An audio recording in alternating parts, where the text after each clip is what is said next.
guys, welcome back dito sa aking channel. So, ayan, maaga tayo nagising na naman. So, lilipat na naman tayo sa malaking bahay. So, inihintay ko na lang gumising yung dalawa para makaalis na kami. So, maaga ako nagising ngayon kasi naglinis ako ng sala. Kasi alam nyo na, kahit nilinis mo na siya sa gabi, ulitin mo siya sa araw. Kasi alam nyo na, pag mayroong hindi natutulog ng maaga, asahan mo pagising mo sa umaga, marami kang itatapon sa basurahan. So, ayun. Last 9 na guys ng umaga. Hindi pa rin nagigising yung dalawa. Hindi pa lang paano oras kami aalis. Pwede naman siguro kami sanang iwanan dito sa bahay. Kaso, hindi ko alam bakit kailangan din kaming sumabay sa pagising nila. Tatawid sa ibang bahay. So, yun ang nakakabago dito. Kasi pagdating mo dito sa gabi, gagawin mo pa yung trabaho mo dito. So, yun. Kaya minsan wala ako sa mood. Ayan. So, ayan yung kwarto ko. May labahin ako doon ngayon.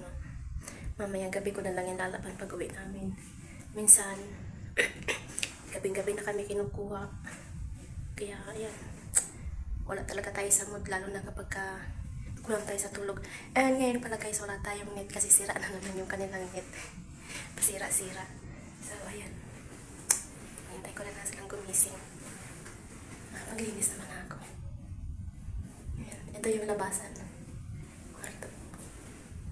Hintay ko na silang gumising. Tulog pa. So, ayan na guys. Good morning and happy Tuesday na naman. Tuesday vlog. Higa muna tayo. Ay. Higa muna tayo internet. Higa muna tayo guys. Tatawag na lang yan pagka gising na. Alam nyo guys, ayaw ko talaga yung ganito na palipat-lipat ka. Kasi imbis na magawa mo sana yung trabaho mo dito, hindi kasi maghapon ka nakatambay dun sa malaking bahay. Pero ayos lang kasi hindi ako pagod. Kaya lang, minsan naiirita ako kasi kung anong oras ka na kukunin sa gabi. Talaga sila, hindi ko alam kung anong oras kami aalis. Hindi pa naman ako nag-almusal ngayon kasi nga gusto ko sana mag-diet kaso hindi ko makontrol yung mga ko. Lalo na pag may nakikita kong pagkain dito sa kwarto ko. Mag-ano lang pala ako ngayon, nag-warm water lang ako kasi gusto ko talaga mag-diet kasi tumaba na talaga ako. So ayan, tulog pa din. So see you later guys. Tulog pa rin sila. So, mamaya ulit guys, tuloy natin yung vlog natin. Kumusta na lang sa inyong lahat dyan. Ayan. So, meron akong plantsahin dito. So, mamaya na lang yung pagka sinipagan ako mamayang gabi. Plantsahin natin yan. Ayan, kahapon pala binilan ako ni mama ng Binilan ako ni mama ng papaya. Sabi niya, bakit papaya yung ginagamit mo tapos hindi ka kumakain ng papaya? Sabi ko, hindi lang talaga mahilig sa mga prutas. Tapos, binilan niya ako ng dingdong. Dala ko ngayon yung isa. Tapos, binilan niya ako ng dalawang ganito paste. Tapos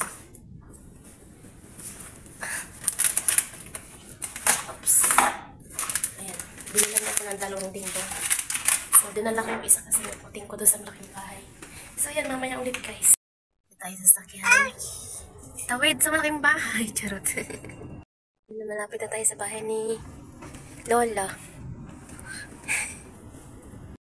Traffic.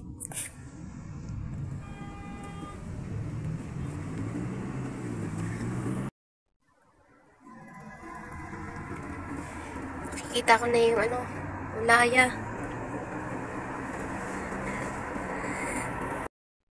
Okay. Lapit na.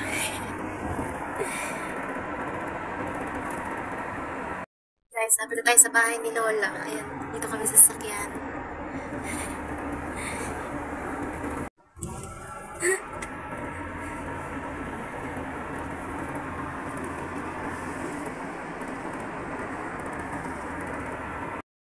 So, ayan na. Malapit na talaga tayo.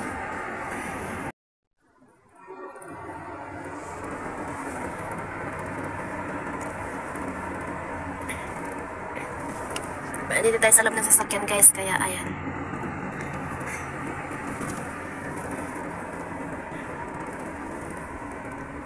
Traffic.